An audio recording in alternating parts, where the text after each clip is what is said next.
기도하옵나이다. 아멘. 하나님 말씀 보도록 하겠습니다. 데살로니가전서 5장 16절에서 18절의 말씀. 데살로니가전서 5장 16절에서 18절의 말씀. 제가 가진 성경은 333페이지에 있습니다. 데살로니가전서 5장 16절부터 18절의 말씀을 봉독하겠습니다. 항상 기뻐하라. 쉬지 말고 기도하라. 범사에 감사하라. 이것이 그리스도 예수 안에서 너희를 향하신 하나님의 뜻이니라. 아멘.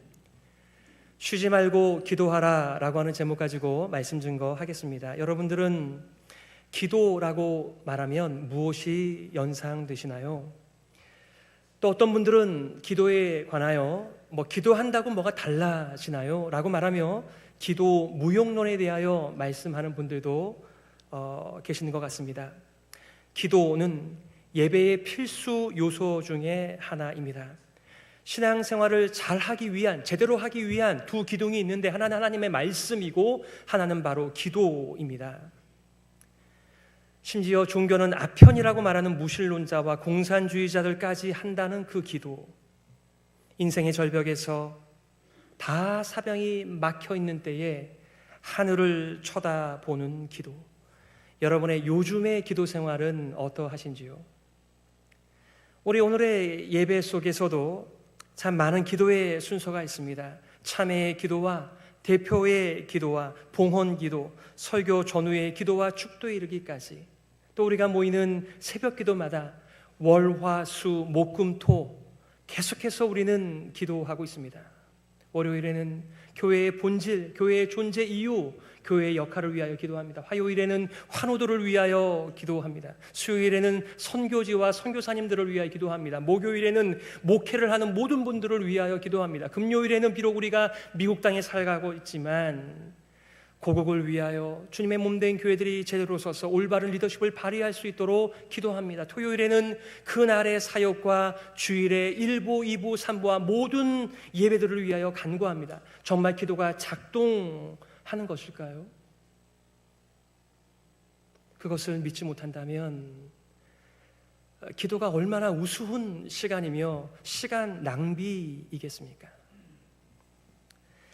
많은 분들이 기도 그러면 주눅이 듭니다. 특히 오늘 본문의 말씀 속에서 쉬지 말고 기도하라 이러면은, 아니 그럼 밥도 안 먹고 비즈니스도 안 하고 도대체 인간의 삶을 너무나 모르시는 하나님의 요청, 요구, 명령 아니신가, 이런 생각이 들 정도입니다.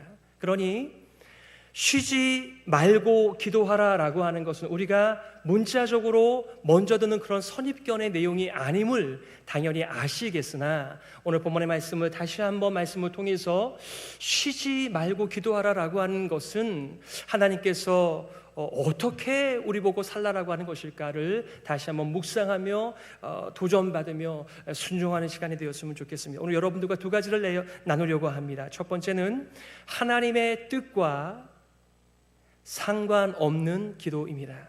두 번째는 하나님의 뜻과 상관 있는 기도, 두 가지를 보려고 해요. 자, 첫 번째는 하나님의 뜻과 상관없는 기도가 있습니다. 예수님께서 제자들이 기도를 가르쳐달라고 하는 요청 앞에 기도를 가르치시기 전에 이렇게는 기도하지 말라라고 두 가지를 지적하셨습니다. 그 첫 번째가 바로 세상의 기도, 하나님을 인정하지 않는, 하나님을 믿지 않는 자들의 기도입니다. 마태복음 6장 7절이죠. 또 기도할 때에 이방인과 같이 중언부언하지 말라. 그들은 말을 많이 하여야 들으실 줄 생각하느니라.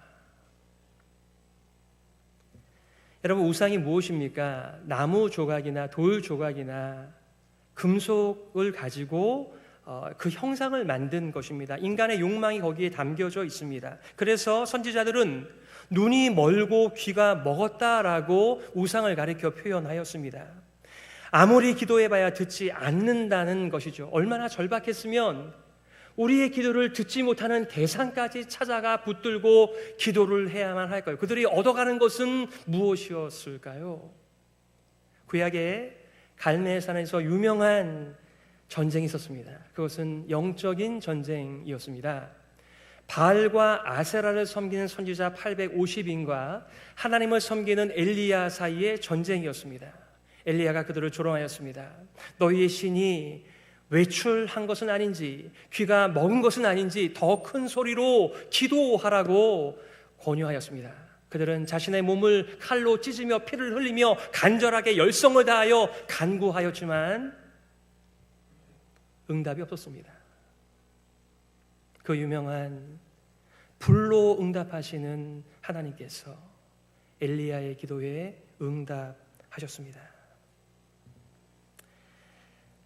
그래서 사람들은 하나님을 잘 이해하지 못할 경우에 나름대로의 기도의 방법들이 있어요. 그 유명한 지성이면 감천이다, 하늘은 스스로 돕는 자를 돕는다라고 하는, 뭔가 막연한 대상일지 몰라도 우리가 정성을 다하면, 열심을 다하면, 기도의 시간을 늘리면 응답이 될 것이라고 하는 기대감에 말을 많이 한다는 것입니다.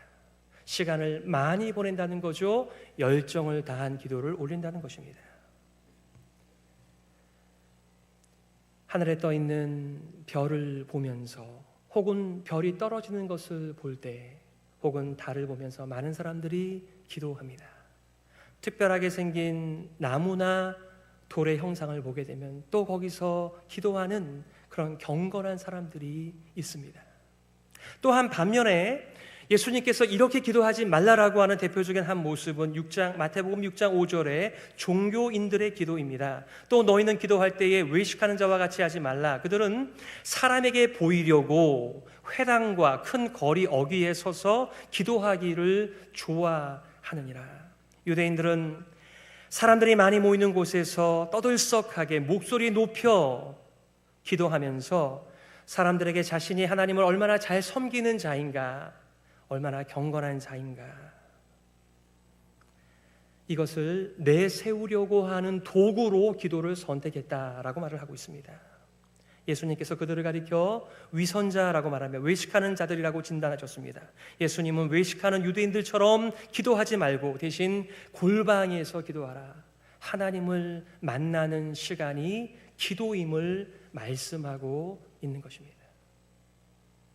우리가 모였다고 해서 골방이 아닌 것이 아니에요. 우리가 함께 모여 있으나 우리가 다 같이 마음으로, 뜻으로 하나님을 기대하며 기도하는 것이 바로 골방의 기도이죠. 사실 이 두 가지의 모습은 우리 모두에게 있습니다. 저는 제 안에 이 세상의 기도와 종교인의 기도가 함께 있다는 것을 잘 압니다. 하나님에 대하여 오해하고 하나님에 대하여 많이 무지하였기 때문에 저의 계획한 일이 잘 안 풀리면 내가 기도가 좀 더 약했나? 내 기도가 좀 모자랐나? 이런 마음이 먼저 드는 것이 사실입니다. 때로는 목사가 내 나이만큼은 기도해야 되는 거 아닌가 매일같이? 이런 마음이 들면서 이렇게 사람들과의 기도의 내용과 시간을 양쪽으로 비교하면서 내가 그래도 이 정도 기도하니 좀 괜찮다 싶을 때도 있습니다. 기도는 그런 것이 아닌데, 기도의 실천의 문제가 아닌 기도의 본질에 대하여 많이 오해하고 있는 저의 모습을, 또 우리들의 모습을 인정하지 않을 수가 없는 것이죠. 한국에서는 수능 때만 되면, 11월이 되면 열렬하게 기도들을 합니다. 왜냐하면 오직 자녀들이 좋은 대학에 입학해야 세상의 길이 열린다라는 믿음 때문에 그렇습니다. 여러분, 금메달을 따야만 하나님께 영광을 돌리는 게 아니에요. 인류대학을 들어가야만 하나님께 영광을 돌리는 게 아닙니다. 많은 사람들이 세상의 방식으로 하나님을 많이 오해한 것입니다. 예수님께서 주의를 요하신 이 두 형태, 우상에게 하는 비인격적 열심과 본능적인 기도, 그리고 종교인들의 겉모양과 다른 자기중심적 기도는 하나님의 뜻과 상관없는 대표적 기도들입니다. 그러므로 이러한 두 가지의 개념, 그러니까 스포일된 거죠. 이러한 관점으로 오늘 본문의 말씀, 쉬지 말고 기도하라라고 하는 말씀을 받아들인다라고 한다면 우리의 잘못된 기도의 형태가 얼마나 더 힘을 받아 잘못되게 기도를 하게 될까요? 오늘 본문의 말씀에 쉬지 말고 기도하라. 이것이 그리스도 예수 안에서 너희를 향하신 하나님의 뜻이니라. 밥 먹을 때, 직장 출근하며 비즈니스를 돌보며 계속 기도하라고 더 이상은 적용하시지 않으시겠죠? 기도 좀 하시나요? 라는 질문 앞에 기도 좀 합니다, 이런 사람은 제가 본 적이 없습니다. 다들 미안해하세요. 기도를 더 많이 더 열심히 해야 될 텐데 라고 하는 기도에 대한 부채들이 있으신 것 같습니다. 저는 이렇게 기도 부탁을 받게 되면 그냥 바로 합니다. 왜냐하면 미뤄두면 잊어먹기 때문에 그렇습니다. 비록 짧지만 기도 부탁을 받게 되면, 또 기도의 자리에 있게 되면 바로바로 기도하면서 하나님의 은혜를 구합니다. 그러니 우리가 수많은 기도 요청을 받고 나서 기도 좀 하시나요? 라고 하는 질문 앞에 누가 떳떳할 수 있을까요? 그러나 오늘 본문의 말씀은 그런 말씀보다는 기도의 본질, 기도의 내용에 대한 언급임을 우리가 알게 돼요. 자, 두 번째는 하나님의 뜻과 상관 있는 기도입니다. 이 본문을 잘 설명해 주는 성경 속에 커멘터리가 있다라고 한다면 누가복음 18장 1절 말씀이에요. 예수님께서 쉬지 말고 기도하라 라고 하는 말씀을 이렇게 먼저 하셨습니다. 누가복음 18장 1절에 예수께서 그들에게 항상 기도하고 낙심하지 말아야 할 것을 비유로 말씀하여. 쉬지 말고 기도하라고 하는 메시지는 기도를 결국 못하게 하는 것은 낙심이구나, 체념이구나, 기도해도 소용이 없네라고 하는 하나님에 대한 실망과 불신이구나 라고 하는 컨텍스트 속에서 쉬지 말고 기도하라, 낙심하지 말라, 체념하지 말라, 계속 하나님을 기대하라, 이런 말씀으로 주신 쉬지 말고 기도하라 라고 하는 말씀입니다. 예수님께서 베푸신 비유의 내용을 보면 좀 더 확실하게 알 수 있는데요, 불의한 재판관과 과부의 간청 이야기입니다. 정의가 시행되지 않는 재판 법정에서 억울한 과부는 계속해서 재판관을 찾아가서 억울한 이 일을 해결해달라, 정의를 실현, 구현해달라고 요청하고 있습니다. 이 재판관에 대한 묘사가 나오는데 그는 하늘을 두려워하지 않는 자라고 하였습니다. 더군다나 찾아간 여인은 과부였습니다. 그 당시 고대 근동에서 과부는, 고아는, 나그네는 대접을 하지 않아도 의뢰히 그러는 줄 아는 그런 연약한 자들입니다. 스스로를 위하여 뭔가 할 수 없는, 다른 사람의 도움을 받아야 하는 그런 사람들이지만 이 악한 세상에서는 그렇게 힘없는 사람들 돌아보지 않는 세상입니다.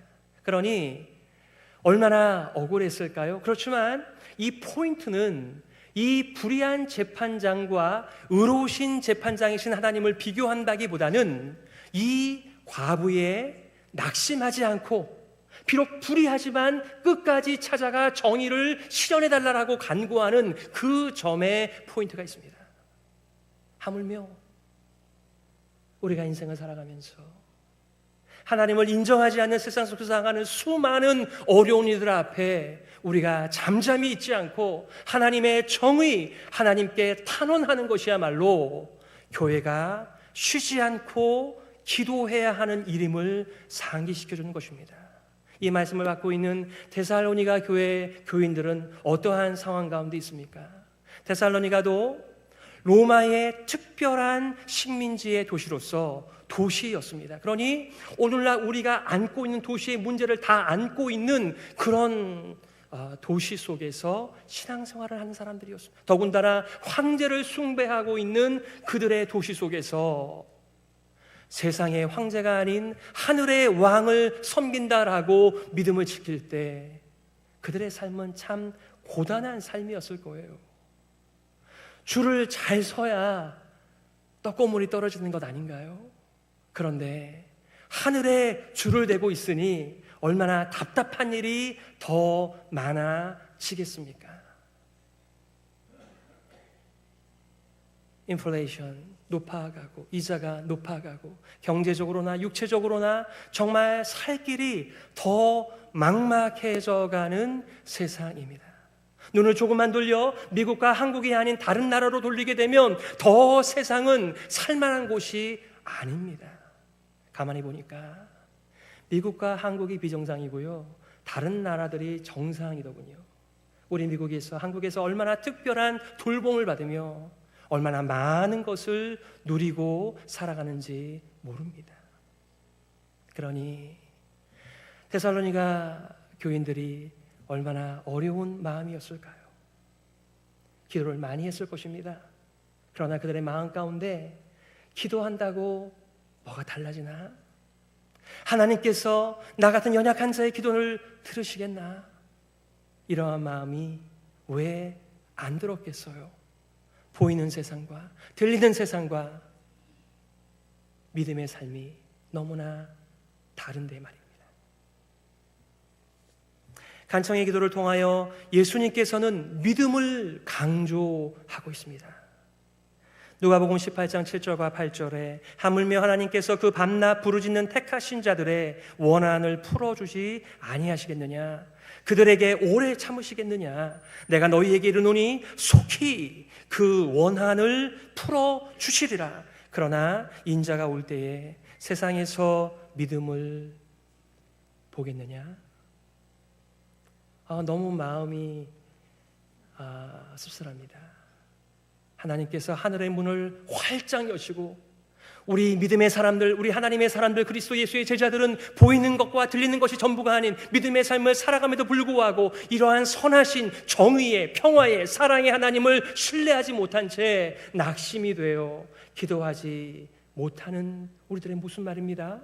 예수님께서, 의로우신 하나님께서 반드시 우리의 기도에 응답하시겠다라고 약속하셨지만 인자가 올 때, 예수님께서 재림하실 때 얼마나 믿음을 보겠나, 이런 염려 말입니다.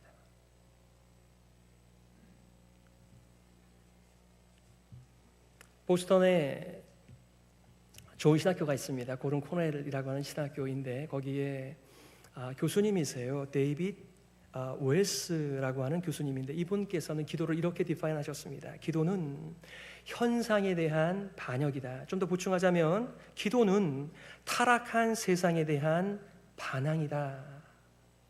저는 미션 퍼스펙티브스 훈련을 통하여 이 표현을 접했을 때 너무 생소했어요. 아니, 기도에는 여러 가지 요소가 있지 않습니까? 하나님의 은혜에 찬양하고 감사하고 또 우리들의 그 죄를 또 고백하고 자백하고 또 우리들의 필요들을 하나님 앞에 구하는 많은 것들로 이루어졌는데 기도를 현상에 대한 반역이다, 타락한 세상에 대한 반항이라고 하는 이 표현은 너무 낯설더라고요. 이게 무슨 말인가요? 우리의 문제는 기도의 방법이나 간절함이나 약한 의지력이 있다기보다는 기도의 본질을 오해하고 있다라고 하는 지적입니다. 하나님을 떠난 세상을 정상이라고 바라보게 만드는 세상에 순응해가는 그리스도인들 말입니다. 예수님께서 아무든지 나를 따라오려거든 자기를 부인하고 날마다 자기 십자가를 지고 나를 좇을 것이라고 하였는데 세상을 부인하기는커녕 세상과 한 통속으로 살아가는 것이 주를 잘 썼다라고 생각하며 살아가는 사람들을 향하여, 아니, 기도의 시간은 우리의 탐욕을 더 부추기는 시간이 아니라 기도의 시간은 이 세상이 정상이 아님을 인정하는 시간이며 하나님의 아름다운 선이 이 암흑 가운데 임하기를 원하는 것, 바로 그것이 기도이다 라고 하는 말씀입니다. 하나님을 떠난 세상을 정상이라고 바라보고 받아들이고 있는 그대로 받아들이며 살기 원하는 삶의 태도에 반항하는 것, 반역하는 것, 물리치는 것, 그것이 바로 기도입니다. 그것이 하나님의 나라가 이 땅에 오기를 간절히 간구하는 우리들의 기도의 내용입니다. 이 제국, 이 세상이 주는 것이 좋으면 하나님의 나라가 필요가 없는 것이죠. 우리는 무엇만 기도하면 되는 것입니까? 이렇게 좋은 것을 더 많이, 더 오래 누릴 수 있도록 도와달라는 기도로 끝나면 되는 것이죠. 그러나 우리는 이 세상에 대한 올바른 하나님의 시선, 하나님의 관점을 가지고 있기에 우리는 이 세상의 태도들을 받아들일 수가 없는 거죠. 엊그저께 모로코의 지진으로 말미암아 이미 2천여 명이 사망했습니다. 10,000명의 가능성이 있다라고 얘기하고 있습니다. 120년 만에 최대의 지진이라고 얘기하고 있습니다. 거기는 지진이 그렇게 자주 일어난 곳이 아닌 모양이에요. 그런데도 이제는 안전지대가 없어진 것 같습니다. 여러분, 터키의 또 시리아 지역의 지진으로 말미암아 약 5만 명 이상이 죽었습니다. 10만 명 이상이 사상을 입었습니다. 수많은 이재민이 생겼습니다. 지금 우리 선교사님들이 그 지역에 가서 캠프를 마련하고 그들을 돕는 가운데 있습니다. 여러분, 이것이 천재지변인가요? 인재지변인가요? 아니, 목사님, 허리케인, 지진, 홍수 다 천재지변이죠. 우리 인생이 어떻게 하겠습니까? 하지만 제가 터키에 가서 조선교사님을 만나 교제하는 가운데 이 숫자보다 훨씬 더 배 이상의 사람이 죽었습니다. 그리고 20년 독재 에르도안의 정권에서 나온 부실공사가 사람들을 이렇게 많이 죽게 만든 것입니다. 여러분, 지진이 난다고 다 집이 무너지는 게 아니에요. 이미 지진이 나기 전부터의 인기 영합주의의 정권에서 그들이 고통 가운데 살아가고 있는 현실입니다. 그러니 우리가 구호품을 보내고 헌금을 하고 선교사님들을 파송하기는 하지만 우리는 알죠. 이것이 문제를 해결할 수 없다는 것을 압니다. 그래서 하나님께 나아가 탄원하는 것입니다. 여러분, 우리가 얼마나 많이 정권을 교체하려고 애를 썼습니까? 하지만 늘 경험하는 것은 정권을 바꾸었다라고 새 세상이 오지 않는다는 것입니다. 그래서 하나님께, 하나님, 이 무지한 인생들이 자신의 힘과 권력을 가지고 가진 것을 가지고 마음껏 세상을 주무르지만은 사랑의 하나님께서, 평화의 하나님께서, 정의의 하나님께서 이곳에 임하여 주옵소서. 그것이 쉬지 않고 기도하라라고 하신 말씀입니다. 로마서 8장 22절과 23절에 우리의 형편을 이렇게 묘사하였어요. 피조물이 다 이제까지 함께 탄식하며 함께 고통을 겪고 있는 것을 우리가 아느니라. 그뿐 아니라 또한 우리 곧 성령의 처음 익은 열매를 받은 우리까지도 속으로 탄식하며 양자될 것 곧 우리 몸의 속량을 구원을 기다리느니라. 이게 인류가, 하나님을 떠난 인류가 망가진 세상에서 경험하는 우리의 진짜 모습입니다. 페인팅을 아름답게 많이 했다고 해서 그 안이 썩어가지 않는 게 아닙니다. 얼마나 많은 사람들이 보이는 것에 속습니까? 들리는 것에 속습니까? 그 본질을 깨닫지 못한 채 세상에 천착하며 인생을 살아가느냐고요. 모든 피조물이 예외 없이 탄식하고 고통합니다. 우리는 지구가 큰 병에 걸렸다라고 진즉부터 말해왔습니다만 지구가 낫는 일을 위해 우리가 하고 있는 일이 있나요? 우리가 얼마나 많은 쓰레기들을 만들어내고 있습니까? 미국에 오니까 좋은 것은 쓰레기 봉투를 사지 않아도 된다는 것이었어요. 마음껏 쓰레기를 버릴 수 있다는 것이 얼마나 신이냐, 마치 쓰레기를 많이 버려야 하는 것 같은 그런 마음이 들 정도였습니다. 얼마나 하나님을 섬기면서도 무지한 인생의 마음이었습니까? 다들 지구 때문에 엄청난 재난을 겪으면서도 누가 지구를 생각합니까? 식물과 동물뿐만 아니라 바로 인생들이 날마다 탄식하며 고통 가운데 살아갑니다. 모든 피조물들이 예외 없이 허무에 굴복하고 썩어짐에 종살이하며 사라지고 있습니다. 온 피조물들이 신음하고 있는 세상에서 우리 인간 역시 같이 신음하고 있습니다. 하나님의 정의와 사랑 가운데 평화를 누리는 대신에 온 피조물과 함께 신음하는 존재가 바로 우리 교회입니다. 일반적인 탄식에 더하여 하나님의 백성들은 믿음 때문에 당하는 고통이 더 커집니다. 예수님께서 그 제자들을 안타깝게 여기시면서 이렇게 말씀하셨어요. 요한복음 15장 18절에 세상이 너희를 미워하면 너희보다 먼저 나를 미워한 줄을 알라. 너희가 세상에 속하였으면 세상이 자기의 것을 사랑할 것이나 너희는 세상에 속한 자가 아니요 도리어 내가 너희를 세상에서 택하였기 때문에 세상이 너희를 미워하느니라. 아이고, 세상에 적응하는 것도 쉽지 않은데 여기를 거꾸로 살려고 하니, 믿음으로 살려고 하니 예수님께서 그래, 그게 내가 간 길이야, 너희도 따라오는 길이야 라고 말씀하셨으니 얼마나 힘들까요? 그래서 기도하는 것입니다. 그래서 탄식하는 것입니다. 마라나타 주 예수여 오시옵소서 간구하는 것입니다. 그 기도를 쉬지 말라고 말씀하고 있는 것입니다. 존 버년의 철로 역정에 보게 되면 허영의 시장이 있습니다. Vanity Fair. 거기 보면 수많은 세상의 상품들이 진열되어져 있어요. 거기에 크리스찬과 믿음이 방문하게 됩니다. 거기를 통과하는 가운데 있습니다. 그들이 여러 가지 모양으로 세상의 물건들을 팔려고 할 때 이들이 뭐라고 답변합니까? 우리는 진리를 삽니다. 이게 말이 돼요? 그것이 빌미가 되어 법정에 서게 되고 믿음은 순교하게 되었습니다. 너무나 단순한 모습이지만 크리스천들이 이 세상을 살아간다라고 하는 것은 바로 이런 것입니다. 말씀을 정리하며 마지막 메시지는 바로 주기도입니다. 예수님께서는 이렇게 기도하지 마라고 말씀하시면서 이렇게 기도하라라고 말하며 Lord's Prayer, 주께서 가르쳐 주신 기도 말입니다. 하늘에 계신 우리 아버지요, 이름이 거룩히 여김을 받으시오며 나라가 임하옵시며 May your kingdom come. 맞습니다. 이 세상의 나라는 우리를 책임져 줄 수가 없습니다. 그러나 우리를 사랑하시고 우리를 구원하시고 우리를 창조하신 하늘 아버지가 우리를 다스릴 때 사랑과 평화와 회복이 일어나는 줄 믿습니다.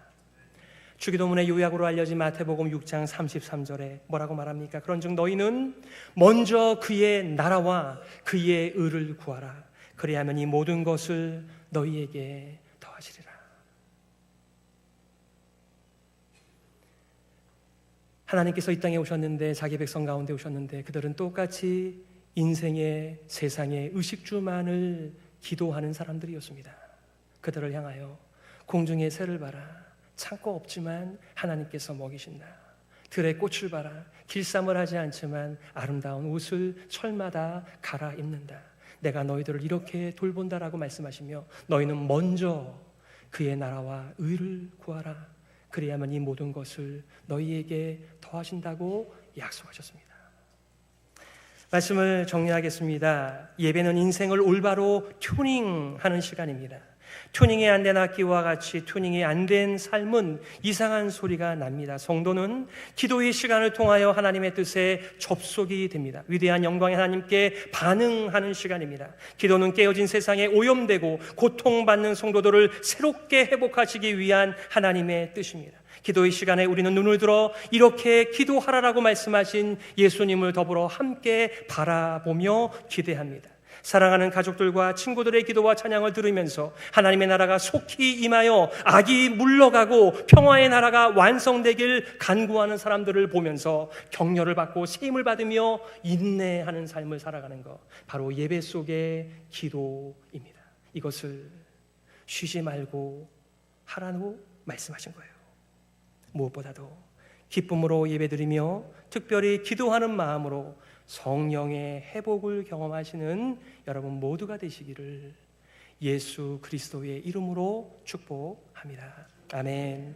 이 시간에 우리가 말씀을 기억하면서 이렇게 기도했으면 좋겠습니다. 하나님 아버지, 위로받고 끝나는 예배가 아니라 회복을 기도하고 소망하는 예배 공동체가 되게 하여 주시옵소서. 깨어진 세상의 고통과 눈물과 거짓을 외면하지 않고 거절하며 하나님의 눈으로 이 세상을 직면하게 하여 주시고 오늘도 하나님 앞에 나아가 탄식하며 쉬지 않고 기도하게 하여 주옵소서. 우리 말씀을 기억하면서요 함께 기도하며 나가겠습니다.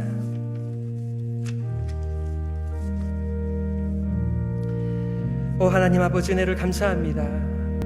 우리를 고아와 같이 내버려 두지 않으시고 주님의 몸된 전으로 인도하여 주시니 감사합니다. 수많은 아버지, 어머니, 형제, 자매들, 우리의 자녀들을 허락하여 주시니 감사합니다. 더불어 하나님 앞에 나아가 이 깨어진 세상에 고통하는 사람들을 품으면서 하나님의 인재, 하나님의 다스림, 하나님의 통치의 완성을 위하여 기도하는 우리 모두가 되게 하여 주옵소서. 하나님 아버지, 은혜를 감사합니다. 우리의 눈을 열어주시니 감사합니다. 우리의 시선이 세상에 머물지 않고 하나님을 향하여 올라갈 수 있도록 인도하여 주시니 감사합니다. 쉬지 않고 기도하며 하나님의 회복이 이루어지는 날까지 믿음의 여정을 더불어 함께 가는 소망의 공동체 되게 하여 주옵소서. 살아계신 예수 그리스도의 이름으로 기도드리옵나이다. 아멘. 여러분, 이 시간에는요